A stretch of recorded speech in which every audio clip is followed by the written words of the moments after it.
Question number 65 में दे रखा है 3 × 3x - 1 बाय 2x + 3 माइनस का 2 × 2x + 3 बाय कितना आ गया 3x - 1 इज कितना आ जाएगा 5। इतना क्लियर है। अब देखिए इसको अगर हम देखें तो यहाँ पर ये नंबर क्या है, अगर हम इसको y के साथ इक्वेट कर देते हैं तो ये आ जाएगा 3x - 1 बाय 2x + 3। ठीक है।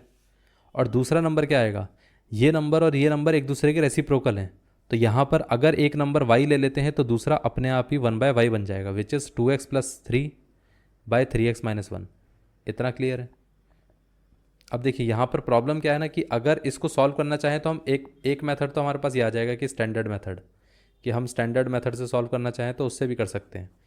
एक तरीका ये है कि इसका शॉर्टकट। इतना क्लियर है। बट शॉर्टकट हर जगह नहीं लगाना चाहिए, ठीक है, बट मैं फिर भी बता देता हूँ शॉर्टकट से किस तरीके से आएगा आंसर। अगर हम पहले यहाँ पर y को रिप्लेस कर देते हैं तो ये इक्वेशन बनेगी 3y माइनस का 2 × 1/y = 5। इतना क्लियर है।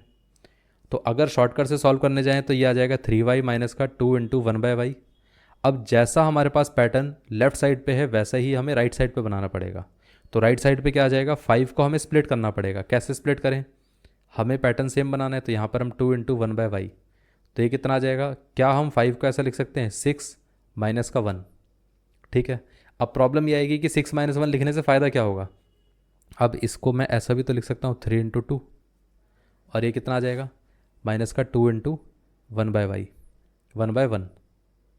इतना क्लियर है। मतलब इसको हम ऐसा लिख देते हैं 2 × 1/2, ये आ गया। 1 को हमने ऐसा लिख दिया। अगर देखा जाए तो y इधर से 2 और ये 2 आ सकता है कि नहीं आ सकता है, इस तरीके से आ सकता है।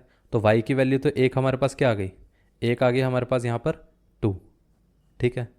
अब क्या 5 को स्प्लिट 6 - 1 के फॉर्म में किया जा सकता है, ऐसा तो ज़रूरी नहीं है, किसी दूसरे फॉर्म में भी किया जा सकता है। लेकिन वही चीज़ है कि शॉर्टकट में हमें सिर्फ और सिर्फ हिट एंड ट्रायल मेथड से सोचना पड़ता है। लेकिन स्टैंडर्ड मेथड में क्या होता है कि हम प्रॉपर तरीके से सॉल्व कर लेते हैं। शॉर्टकट में टाइम कम लगता है लेकिन सोचना पड़ेगा, और यहाँ पर टाइम ज़्यादा लगेगा लेकिन यहाँ पर जो भी आंसर आएगा वो एग्जैक्ट आंसर आएगा। इतना क्लियर है। तो मैंने एक बस मेथड बता दिया। शॉर्टकट वाला क्वेश्चन पार्ट मैंने लास्ट वाले क्लास में भी करा था। मैंने लास्ट के कुछ क्वेश्चन से बताया था किस तरीके से हम करेंगे। इसका दूसरा आंसर भी उसी तरीके से आ सकता है शॉर्टकट का। बस ये देखना पड़ेगा कि 5 को स्प्लिट किस हिसाब से किया जाए ताकि हमारे पास ये दोनों में एक पैटर्न क्रिएट हो जाए, और दोनों पैटर्न्स को जैसे ही हम चेक करेंगे उसी से हमारे पास आंसर आ जाएगा। इतना क्लियर है। अब स्टैंडर्ड से देख लेते हैं कितना आएगा। इसको अगर हम मल्टीप्लाई करके देखें तो ये कितना आएगा, 3y/1 था माइनस का 2y था = 5। पूरे का एलसीएम ले लेंगे तो y × 1 y आ गया, 3y × y कितना आ गया 3y² माइनस का कितना आ गया 2 × 1 2 = कितना आ जाएगा 5। अब क्रॉस मल्टीप्लाई करेंगे तो 3y² माइनस का 2 = 5y, और ये कितना आ गया 3y², 5y इधर आ जाएगा तो माइनस का 5y माइनस का 2 = 0। अब यहाँ से अगर हम देखें तो इसको स्प्लिट करना है। स्प्लिट ऐसे करना है कि इस ऐसे दो नंबर्स में जिनका सम क्या होना चाहिए, सम होना चाहिए माइनस का 5, और प्रोडक्ट क्या होना चाहिए, प्रोडक्ट होना चाहिए 3 × माइनस का 2 विच इज़ माइनस का 6।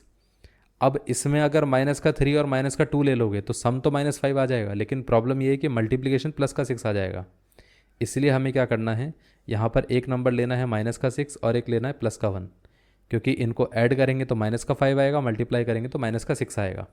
तो ये आ जाएगा माइनस का 6y प्लस का y, और यहाँ पर कितना आ जाएगा माइनस का 2, और ये आ जाएगा 3y² = कितना आ गया 0। यहाँ से अगर हम देखें तो y कॉमन आ गया, 3 कॉमन आ गया, बचेगा क्या, यहाँ से बचेगा y, इधर से हमारे पास 3y चला गया तो बचेगा 2। अब इधर से कितना आया, इधर से अगर हम देखें तो प्लस का 1 कॉमन आ गया तो y माइनस का 2 = 0।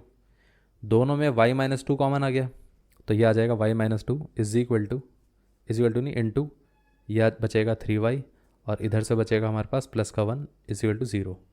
अगर ये 0 के साथ इक्वेट किया जाए तो यहाँ पर y - 2 = 0 आ जाएगा, विच इज़, सो यहाँ से y की वैल्यू कितनी आ गई 2 आ गई। अगर हम इसको 0 के साथ इक्वेट करके देखें तो ये कितना आ जाएगा y = माइनस का 1/3, ये है। ठीक है। अब देखो y कितना था, y हमने ले रखा था 3x - 1 बाय 2x + 3। अगर y = 2 है तो इसका मतलब 3x - 1 बाय 2x + 3, ये क्या है 2 है। तो यहाँ से ये कितना आ जाएगा, क्रॉस मल्टीप्लाई करके देखते हैं तो 3x - 1 = 2 times of 2x plus 3, इतना आ गया। अब 3x minus 1 is equal to कितना आ जाएगा, 2 इंटू 2 4, 4x प्लस 6। अब हम यहाँ पर इसको इस तरफ ले आते हैं तो ये आ जाएगा 3x माइनस का 4x is equal to 1 plus 6, कितना आ जाएगा, ये आ गया 7, और ये कितना आ गया, माइनस का x। तो यहाँ से x इज इक्वल टू कितना आ गया, माइनस का 7। इतना क्लियर है। और दूसरा क्या था, अगर हमारे पास y is equal to minus का 1/3 आएगा तो यहाँ पर ये कितना आया था, 3x माइनस 1/2x प्लस कितना आया, 2x plus 3 is equal to minus का 1/3। क्रॉस मल्टीप्लाई कर देते हैं तो ये आ जाएगा 3 इंटू 3 9x, 3 इंटू 1 माइनस का 3।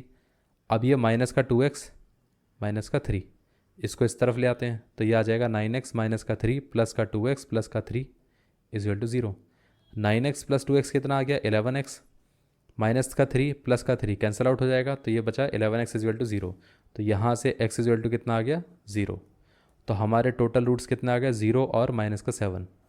ये आंसर है। इतना क्लियर है।